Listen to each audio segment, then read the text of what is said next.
a warm welcome back to the Foreign Press Center as we gear up for the ASEAN Summit in Sunnylands. We're very pleased to have a briefing today with Anthony Nelson, who is Director of ASEAN Multilateral Affairs and Mainland Southeast Asia.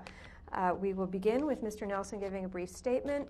Afterwards, we'll take questions. And of course, we warmly welcome our guests who are at the New York Foreign Press Center. Please come to the podium when you are ready. Without further ado, Mr. Nelson, thank you and welcome. Thank you very much.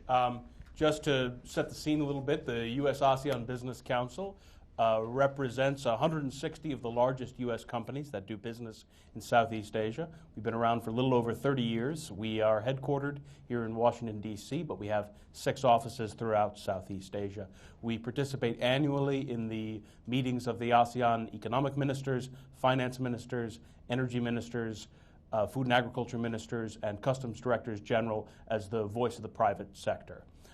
We are holding a major conference immediately after the U.S.-ASEAN Leaders Summit in Sunnylands. That'll be held February 17th in San Francisco. It's entitled Asia's Best Kept Secret, the ASEAN Economic Community, and it's aimed at raising the profile of the AEC among U.S. businesses and giving an opportunity for ASEAN policymakers to make the case for why the AEC matters and what the future of ASEAN economic integration will look like.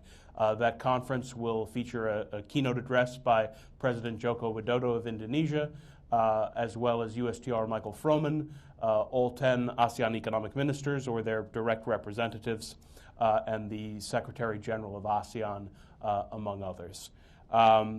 Just to speak briefly about why ASEAN is so important to U.S. business, as you may know, at the end of last year, ASEAN came together into the ASEAN Economic Community, a single market and production base that focuses on the free movement of goods, services, capital, and skilled professionals. Taken together, those 10 countries represent the 7th largest economy in the world.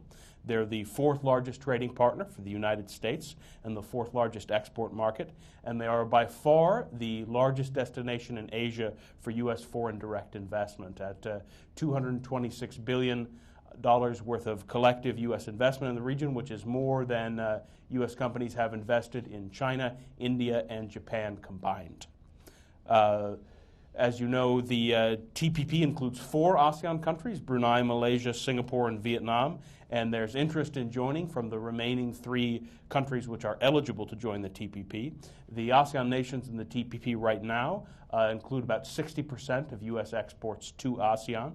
But ASEAN itself is also negotiating the Regional Comprehensive Economic Partnership, or RCEP, which will knit together ASEAN's FTAs with all 6 of its partner countries, Australia, China, India, Japan, South Korea, and New Zealand. So when taken collectively, the RCEP will cover 50% of the world's population.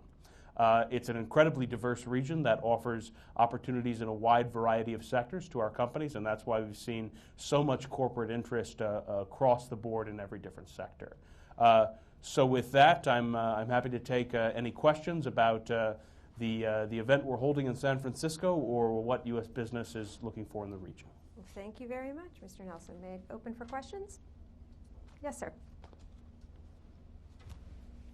Thanks, Anthony, for the briefing. Just 2 quick questions. So first, I was wondering if you could describe a little bit or elaborate a little bit on the significance of Jokowi delivering the keynote address, given concerns about Indonesia and some of its trade issues and Jokowi personally. Mm-hmm. And then secondly, I was wondering if you could, considering the fact that this is being held immediately after the U.S.-ASEAN summit meeting in Sunnylands, I was wondering if you could talk about the relationship between some of the issues that are going to be discussed in Sunnylands, particularly the economic piece, and the conference that you're holding. Thanks. Sure. Well, firstly, President Joko Widodo is the key leader on economic issues in ASEAN by virtue of representing the 4th largest country in the world. It's the most essential country to the success of the AEC. And we've seen in his interactions with the business community that he's been responsive, that he's worked to make sure his administration is able to address business community's concerns and change policies or introduce new personnel that are able to improve the investment environment. So it's an important opportunity for us to hear from him about where his priorities lie. The last time that the council was able to host him here in D.C., he announced that Indonesia would look to join the TPP. I don't know if he'll say anything that exciting this time, but he is someone who understands the concerns of business and is willing to go ahead and address some of our issues. So we're looking forward to that. As far as how it will flow out of some of the discussion in Sunnylands, I think the leaders level discussions in Sunnylands will obviously take on more of a kind of big picture quality. So it'll be interesting for us to have some of the discussions that we have in an ongoing dialogue with the ASEAN economic ministers and others, and see how those kind of issues have been informed by the progress that's been made at the leader level.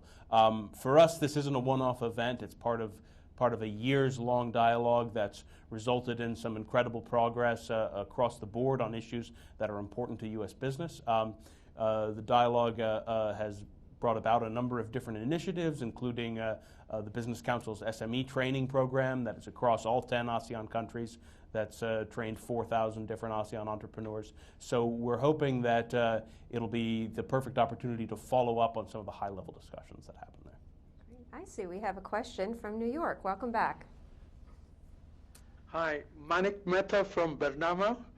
I know Mr. Nelson through our former contacts. How are you, Anthony? I'm doing all right. Good to see you on the screen over there. Yeah. Okay. I'll get back to the question right away. Now, as you know, the AEC was formed in 2015, and it was received with great euphoria, both in the U.S. as well as in ASEAN itself. However, do you see any areas which are less attractive and which offer room for improvement from the business perspective? Absolutely. You know, I think a realistic view of the excitement of the AEC recognizes that the fundamental differences on the ground didn't change all that much between December 31st, 2015 and January 1st, 2016. Where the AEC has made a difference is in the long arc of progress. And even in areas where ASEAN has fallen short of some very ambitious goals, simply having those goals has led to progress across the board. That being said, some of the real game changer elements of the AEC are things that are still out there. In particular, if you look at the customs single window, that's something that in order for ASEAN to really truly be a single market and a single production base, that's something that's going to have to be in place.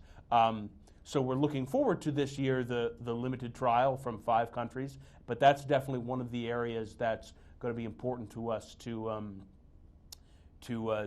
make sure continues to make progress, and that the ASEAN countries that are still working on their own national single windows have the resources they need to completely succeed in that. Another area, as you know, is skilled professionals. Some of ASEAN skilled professionals, the agreements have gone through to be able to transfer credentials across countries, but that's an area we think is important for firms to be able to truly take advantage of their labor force. There's a number of other issues. I think ASEAN is now at about 80% successfully completed integration. So one of the things that we're going to be interested in hearing about in this conference is what are the priority areas for 2016? What's Laos's vision for completing the work that's already been done before ASEAN moves on to Vision 2025? Okay, thank you. Yes, sir. Thank you very much. My name is Tatsuya Mizumoto from Jiju Press, Japanese Bioservice. Regarding TPP, some nations joined TPP, I mean ASEAN 10, and then some are not. So are you aware of any division among ASEAN 10 regarding the business or economic developing? At the same time, they built ASEAN Economic Community. So that looks like counter TPP. So what is your perspective?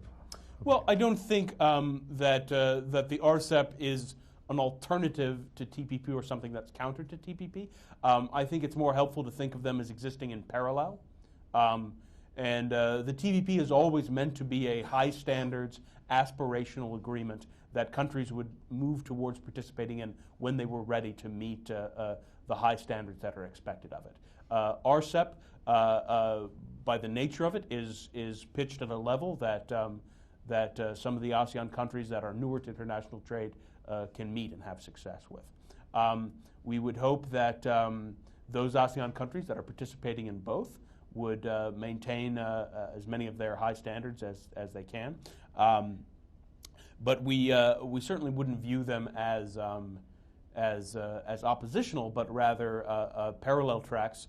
And we hope one of the things that the U.S. government will articulate in Sunnylands is talking about for those ASEAN countries that are not yet in a position to join TPP, and 3 are not yet eligible, what's the roadmap for them to begin the process to ramp up that kind of engagement.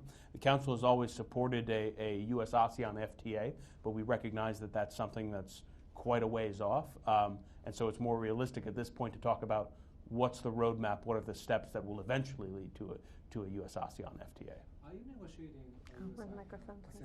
FTA? No. Not yet. Right? No, it's just an idea. Oh, good. Okay, yes, sir, thank you. We have another microphone. Hi, Dan Bracken, Bloomberg BNA. Would you identify the 3 countries, for the record, that you believe would have expressed interest in joining the TPP, and could you handicap their chances? Well, Indonesia, Thailand, and Philippines have expressed interest at different points in joining the TPP. It would be hard for me to handicap their chances since we're not quite. We still got to handicap our own chances of finishing the agreement. But I think the interest is real, particularly as we heard from Indonesia. And as long as progress continues to be made for the U.S. and the other participants to ratify the agreement, I think they'll start moving towards it, looking at it themselves. We have a follow-up? And if you could just maybe briefly talk about the eligibility issues. Well, sure. That from what I understand, the TPP is open to APEC economies, and Cambodia, Laos, and Myanmar are not part of APEC. Thank you. I think we have a follow-up from New York. Is that right? Yes, that's right. Thank you. I would like to address questions relating to transfer of technology. Many American companies, while they show an interest in making financial investments, they tend to be hesitant in transferring the latest technology. Why is that so, particularly in countries like Malaysia, Singapore, and to a certain extent Thailand, which have also very good patent laws that protect technology? Could you explain that? Well, I don't know that I can explain that completely other than to say obviously companies are concerned about their intellectual property and being able to make sure data is protected.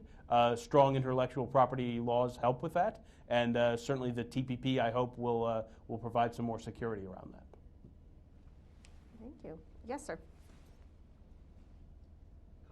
With the Asahi Shimbun, I had another question on the TPP, and I wonder if you could just assess like you mentioned, handicapping the chances of getting it done. I wonder if you can talk about any difficulties you might foresee in the ASEAN countries of implementing TPP. Well,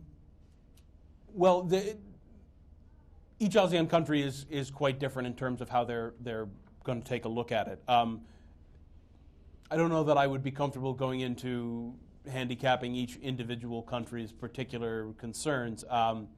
Obviously a thing to watch will be leadership transitions and how the new leadership in Vietnam and other places takes a look at it. Okay. Do we have additional questions? Yes, sir.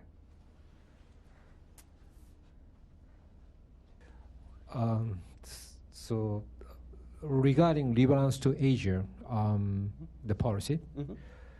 So what is the effectiveness of that policy on, I think, what is the big difference between before, before 2009, Sure. now, so from your perspective? Well, I think you can look, just from a personal perspective, I joined the council in 2009, and I can see the weight of resources that the U.S. government applies to ASEAN has multiplied incredibly just over the time that I've been working on it. The U.S. acceded to the Treaty of Amity and Cooperation with ASEAN in 2009. We became the first non-ASEAN country to have a resident ambassador to ASEAN in 2010. We established the U.S.-ASEAN leaders meetings in 2010, joined the East Asia Summit in 2011, and last year elevated the relationship to a strategic partnership. And now all the U.S. government agencies are more likely to have a specific staff dedicated to working on ASEAN specifically. We've seen our secretaries of state participate in the ARF every year, and President Obama has made a real personal commitment to making sure that he holds these U.S.-ASEAN leaders meetings. I think just the sheer weight of personal investment across the region has made an enormous difference. But what is concrete benefit for you? What's the concrete benefit for us? Yeah, by those political activity. Sure. So Well, for companies, it makes a big difference in terms of having the support of the U.S. government to engage multilaterally.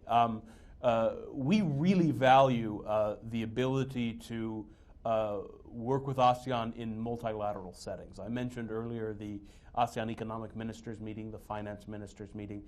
We find that those are tremendously productive areas of engagement to get things done, because we can address top-level concerns that are important across ASEAN for U.S. companies. We can make sure that our views are heard when ASEAN is looking at the rules and plans for integration. We can provide feedback when policies maybe aren't working the way that they were originally anticipated to. And having the U.S. government there to amplify our concerns and make sure that we know every venue that we should be speaking to makes a tremendous difference. Okay, we have a follow-up, yes. sorry, one more. So is ASEAN the alternative of, economic alternative of economic opportunity of China? Well, I think any significantly large company is going to want to work in both ASEAN and China. But I think you are seeing increasingly companies that want to make sure that they're balanced in their investments, that they aren't overwhelmingly dependent on one partner country. And ASEAN increasingly offers opportunities beyond just those that are there in each particular ASEAN country, which can be substantial. But the more you're able to integrate your operations across ASEAN, the more valuable that is. Thank you. Do you have additional questions, either here or in New York? Okay. Well, with that, I'd like to thank you very much, Mr. Nelson, and to all of you for joining us today. That concludes our briefing, and I wish you a good evening and a Thanks. warm week.